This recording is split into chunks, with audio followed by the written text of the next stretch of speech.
Bien, sa isang success story, ang laging highlight ay kung ano ang hirap na dinanas nila bago nila narating ang tagumpay. Tama ka dyan, Sir John. Napansin ko rin yan eh. Di nila inumpisahan kung saan sila naging successful. Kung hindi sa mga diskateng ginawa nila, kung paano sila nagstay sa focus nila at kung paano sila nagstick sa kanilang mga plano. Kaya ikaw na nanonood at nakikinig ngayon, alamin natin ang mga highlights ng mga kwento ng napakaraming successful na tao. At sabay-sabay tayong matuto sa mga natutunan nila. At yung pinaka-importante siguro, paano nila napapanatili na mayaman sila at patuloy na lumalago ang mga negosyo nila. At syempre, maraming pagbabago sa kanilang buhay, kaya aalamin natin yan dito lamang sa Success Secrets!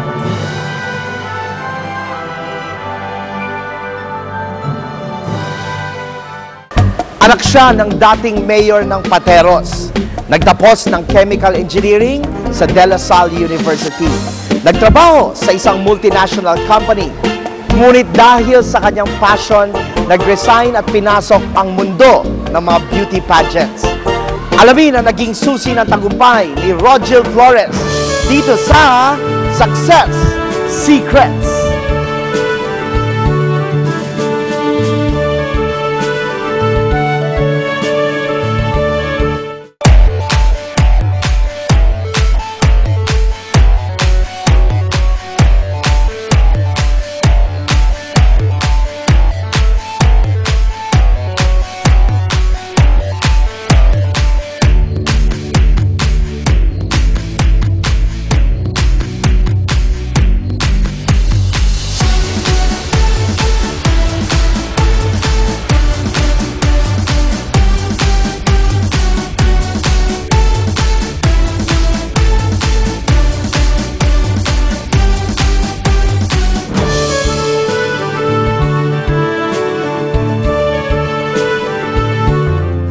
Just like a normal family, we were raised by our parents na, syempre, unang-una, to believe in God. Second, very supportive sila sa lahat ng endeavors namin.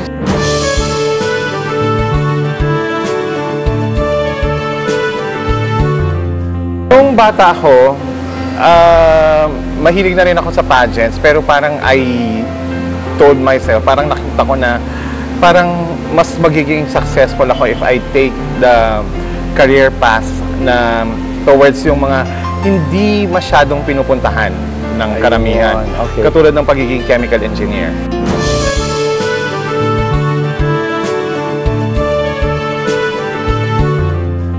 Not that I was not happy with my life then, pero ang tagal ko tinago nito eh, 7 years old pa ako. Sabi ko, bakit kaya hindi ko subukang Tinawag na kayo nung life path? Pageant industry.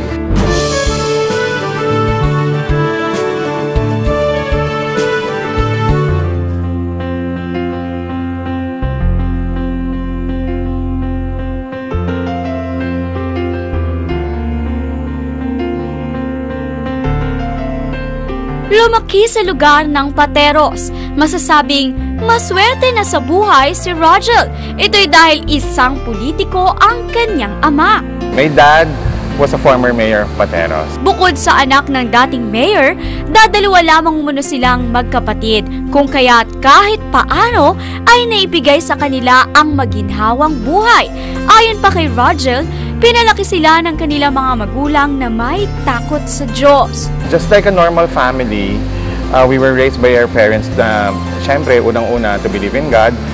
Second, very supportive sila sa lahat ng endeavors namin. Parang this is kinda good, no? Kasi maraming mga Pilipino na, you know, they had parents na non-supportive, sabi nila, dysfunctional yung family. But in your case, maganda na yung, maganda yung pagpapalaki po sa inyo. Talagang yung mga parents nyo were very positive sa inyong mga magkapatid. Basta kung ano talaga gusto namin, suportado nila kami. Bukod sa maginhawang buhay, magandang eskwelahan din ang pinag-aralan nila. Mapalad kaming magkapatid dahil kami ay nabigyan ng pagkakataon na mag-aral sa mga mahuhusay na eskwelahan. Yan. Ng elementary and high school, pareho kami ng kapatid ko sa Lourdes School of Mandaluyong. And then, nung nagkolehiyo kami, pareho kaming nag-aral sa De La Salle University. De La Salle, alright. Okay. Ano po yung naging kurso nila doon sa De La Salle? Graduate ako ng BS Chemical Engineering. Chemical Engineering. And Parang, I took the ganun board po, ano? exams, pumasa rin ako. So, Okay. I was just a regular student. Okay. So, Before. pero itong chemical engineering, was this something na pinili niyo po talaga? Yun ba yung hilig niyo noong time na yun? I told myself, parang nakita ko na parang mas magiging successful ako if I take the career path na towards yung mga hindi masyadong pinupuntahan ng karamihan. Okay. Katulad ng pagiging chemical engineer. And when you graduated, is this, did you pursue this for a time na? Yeah, I pursued it for a time. Pagka-graduate ko, since nga galing ka naman sa one of the top universities, naghihintay na talaga yung mga trabaho. So, luckily, I got employed kaagad. Ayan. So, nag-work din pala kayo as an employee for a time? For a time. I worked as a process engineer in a big manufacturing plant. Okay. Pero, ngayon nga, nandun na kayo, parang may naramdaman ba kayong kakulangan doon? Or parang, paano po kayo na-link into exploring yung mga tinatawag na beauty contest and yung mga pageants po? Nung bata ako, mahilig na rin ako sa pageant. Yung hilig ko sa pageant kasi it all started yung some 40 years ago. I was 7 years old din. Nung ginanap una dito yung Miss Universe in 1970. Oh, yes, of course. Oo. Anya, lalong na-trigger ang kanyang pagkagusto sa mga beauty pageant dahil Marcos era noon, panahon ng martial law. Natatandaan ko, 7 years old pa lang ako. At that time, we were under martial law. So ang TV stations, lahat ng palabas, morning till evening, yung mga Miss Universe, yung mga mag-guest sila. Okay. So nabombard yung isip ko ng magandang babae, tapos magandang palabas. So, nasa isip ko, kumbaga nakatanim na siya na someday you will be parang attuned to this field, no? Ayon pa kay Rogel, nagpatuloy ang pagkahilig niya sa mga beauty pageant habang lumalaki siya. Hanggang sa palaki ako ng palaki, mahilig na talaga ako sa contest. Pinapanood ko lagi sa TV, yung mga national beauty pageant. Ngunit hindi naman umano niya pinababayaan ang kanyang pag-aaral noon dahil na rin sa pagiging masunurin niya sa kanyang mga magulang. So at that time kasi, syempre, as a dutiful son, ginagawa ko naman yung duties ko na mag-aral talaga. Anya, hindi umano naging hadlang ang kanyang pagkahilig sa mga pageant para hindi niya matapos ang kanyang pag-aaral sa kolehiyo hanggang sa makapagtrabaho na raw siya. So, yun na nga, tinapos ko yung pag-aaral ko, nagtrabaho ako, dun sa trabaho ko naman, successful din naman ako kasi marami rin ako nag-gain experiences. Tapos, yung career ko naman nun, talagang sobrang okay din. Ngunit ayon kay Rogel, bagamat malaki na ang kanyang sinasahod sa nasabing kumpanya, iba pa rin umano ang hinahanap ng kanyang puso. Finally, naisip ko, bakit hindi ko gawin yung gusto kong gawin? Yun! I think parang lumabas na yung inyong tinawag na kayo ng inyong puso. Ngunit hindi umano dahil sa hindi siya masaya sa kanyang trabaho. Ngunit gusto lamang umano niyang pagbigyan ng hinahanap ng kanyang puso. Not that I was not happy with my life then, pero ang tagal kong tinago nito 7 years old pa ako. Sabi ko, bakit kaya hindi ko subukang tinawag na kayo ng dito inyong life path? Pageant industry. Ngunit hindi umano ganun kadali pasukin ang mundo ng mga beauty queen. Isa umano sa nagbigay sa kanya ng problema ay ang kanyang pamilya. Paano ko sisimulan sa family ko na yun ang gusto kong gawin? Ngunit bagamat alam niya umano na maraming hirap siyang gagawin at marami siyang isasakripisyo, determinado na umano siya na pagbigyan ang kung ano ang talagang hilig niya. So madaming pagdadaanan, so iniisip ko talaga, until sabi ko, gusto ko talagang gawin, gagawin ko. Ayan. So, etong nung tatalon po kayo ng ganito, sindiretso niyo po ba sa parents ninyo? And how did they react when you said I'm going to explore a new path in my life na finally yung hilig ko talaga, ito na yung pupuntahan. Paano nga ba sinabi ni Roger sa kanyang mga magulang ang kanyang balak? Nagkaroon ba ng violent reaction? Malalaman natin yan sa pagbabalik ng...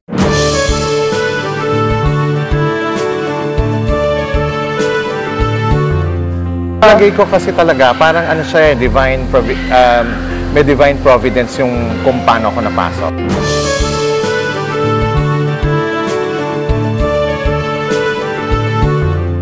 Nahirapan talaga ako kasi it was entirely different from my world then.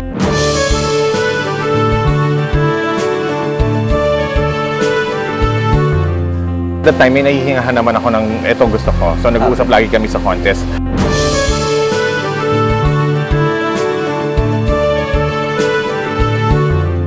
Palagay ko kasi talaga, parang ano siya may divine providence yung kung paano ako napasok.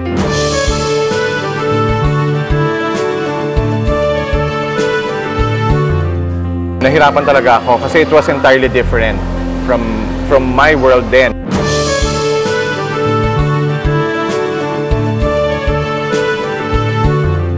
That time, may nahihingahan naman ako ng etong gusto ko. So nag-uusap lagi kami sa contest.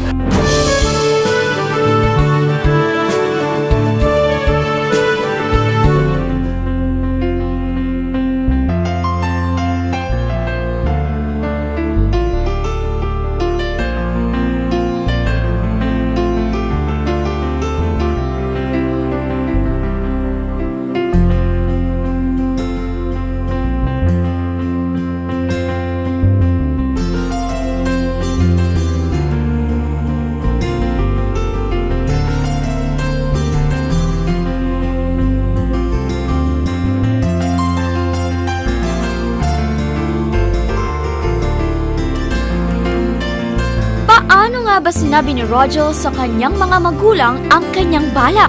Nagkaroon ba ng violent reaction? Gradual. Kumbaga, unti-unting i-introduce. Pero Nalilihis ako doon. Pero again, like when you were young, sabi niyo supportive sila palagi. Pero at this point, were they still the same o nagkaroon ng konting pag-aalinlangan na ba? Siyempre may mga initial Reactions or hesitations katulad ng ano ba yan. Nung actually ando na ako, nakapasok na ako, ginagawa ko na siya. Actually, sa reaksyon naman noon ng kanyang mga magulang na kanyang nakita nang sabihin niya sa mga ito, ay payag naman ang mga ito.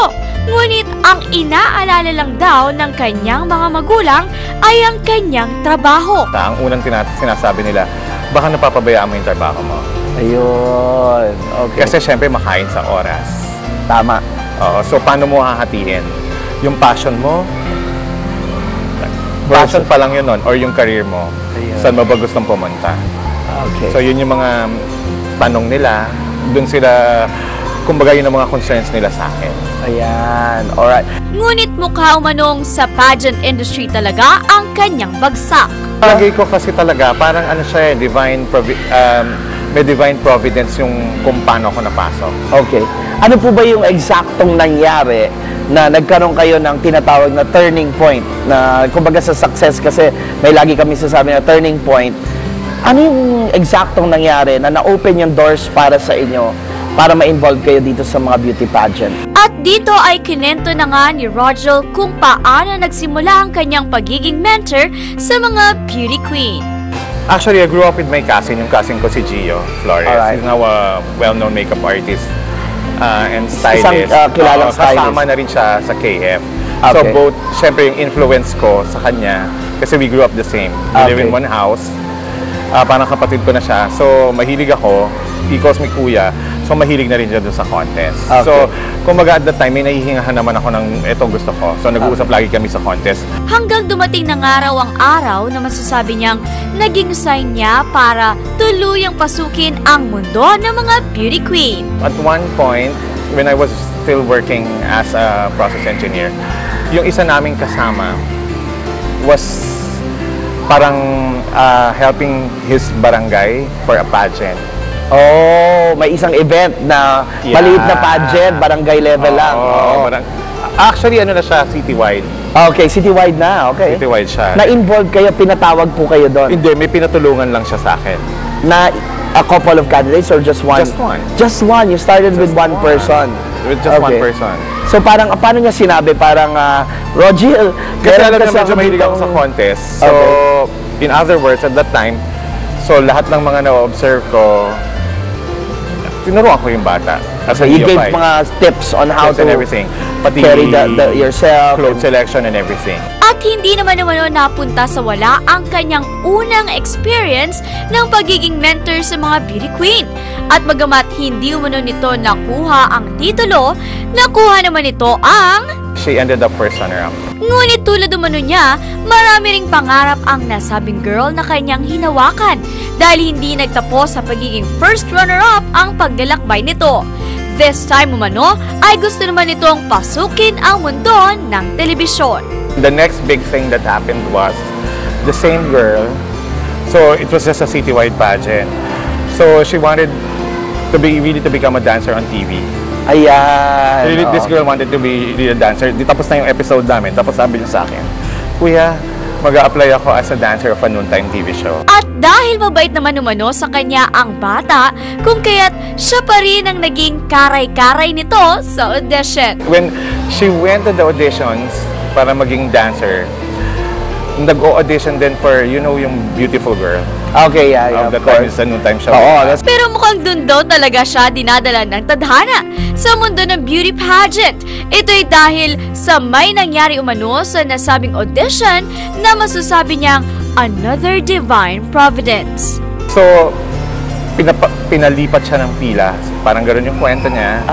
Instead of okay. auditioning Instead of for the a dance, dancer, kasi yeah. maganda siya, inilagay siya To become a contestant for the contest, for Oo. that beauty contest. for that beauty contest. Tapos ang nangyari, so, isinalang siya doon. Nanalo ng daily. And of course, kailangan na naman niya ng Kailangan na coach. naman niya ng coach, na Ng mag-provide trainer. sa kanya ng damit. Dahil dito kung kaya't tinutukan niya raw ito hindi lamang sa paglalakad at question and answer, kundi maging sa talent nito. So, training na naman, tapos organizing yung talent presentation niya. Ngunit nagkaroon naman sila ng problema bilang manager nito. At that time, very limited resources lang ako. Dahil dito kung kaya't gumawa umano siya ng paraan. At ang naging sandalan niya sa mga ganoong klaseng sitwasyon ay ang mga bading na kaibigan niya rin. I had to borrow a gown Ayan. na hiniram ko sa isang buddy. Okay. That's for Nag-source the out daily. kayo nung kanyang susuot. That's for the daily. And then she won the daily. At ang nakakatuwa pa raw, dahil nga sa kulang na kulang siya sa resources, nagkaroon ng pag-uulit sa suot nitong gown. So, nag-weekly. Okay. Yun na naman ang suot niya. Kasi nga, wala konti lang. Konti lang resources. Anya, noon lamang niya nalaman na talagang mahirap magsimula lalo na kapag wala pang masyadong koneksyon sa beauty industry. Baga ang network ko nun, hindi. Maliit Actually, pa lang. wala talaga halos. Wala pa nung time na yun. Wala talaga halos. Ngunit mukhang maswerte umano sa kanila ang nasabing gown na paulit-ulit na isinusuot ng kanyang alaga. And then, it was towards the end of the contest na. So, nag-daily, nag-weekly, tapos pumasok na siya sa grand The final. grand finals. Mabuti na lamang daw dahil napalitan na ang nasabing gown nang dumating na ang grand finals. There was a designer who provided the gowns and the clothes. At ang nasabing designer umano ay walang iba kundi si... Mr. Michael Angelo Afable. Ayan.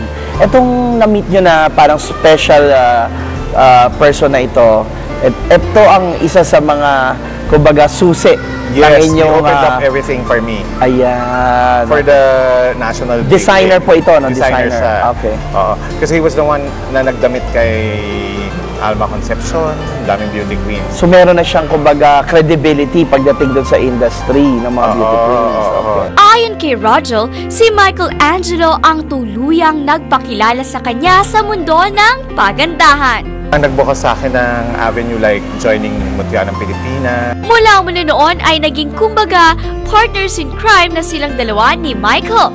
Siya ang nagpo-provide ng training at ito naman ang siyang bahala pagdating sa mga isusuot ng mga ilalaban nilang girls sa mga beauty pageant. Itong ganitong kalakaran po ba, is this, pag kunwari ako, nag-apply ako as beauty queen at kinuha ko kayo, may charges po ba yan? Oo nga, magkano nga kaya ang bayad sa kanila ng mga babaeng gustong maging beauty queen o kahit na yung gusto lamang matutong maglakad?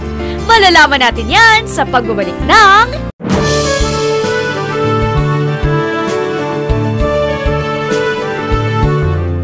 Actually, it's an issue lately, yung how I dress up, how I look. Pero ang point ko naman dun kasi nga dapat, mentors are mentors. Mentors are just meant to be at the back.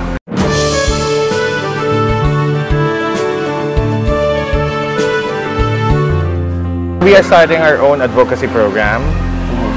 It's That's called the very Beauty nice. Congress. We're going from town to town or province to province. Okay. We will be not targeting yung mga kailangan na mag-beauty contest.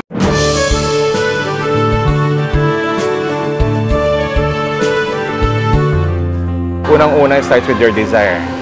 Dapat talaga inherent, nasa loob nyo ang burning desire na gusto nyong mag-succeed sa field na gusto nyong pasukin.